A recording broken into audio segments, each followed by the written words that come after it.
Venice, okay, so I mentioned Phrygian cap. Not only did you have the merger of the Amalfi Center, so Amalfi was another city-state, which we're going to see something about in a second, they're important.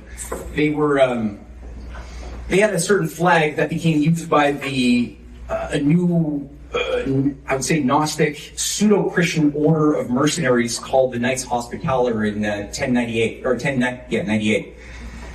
And they changed their name to the Sovereign Order of Malta under Venetian influence. Venice was a key headquarters of the Sovereign Order of Malta even before it took on that name.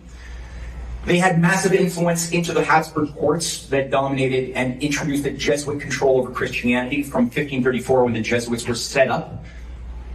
Largely through a Venetian operation when Ignatius Loyola was on a pilgrimage having gotten traumatized in a certain Spanish war as a Spanish mercenary.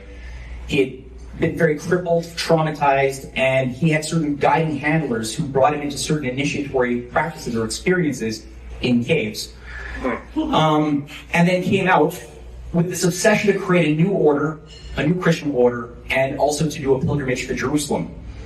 He found himself in St. Mark's Square, which is the center of Venice. And as the story officially goes, one of the leading Venetian noblemen heard an angel come to his bedside saying, "How could you let a holy man sit in the cold and the rain outside in St. Mark's Square while you're lying comfortably in blankets and you know, down pillows here?" And he went outside and found Ignatius Loyola and brought him, cleaned him up, and introduced him to the Doge of Venice, who was so moved by his story that he paid for Loyola to go to the Holy Land with an entourage provided by Venice and to come back and set up his order.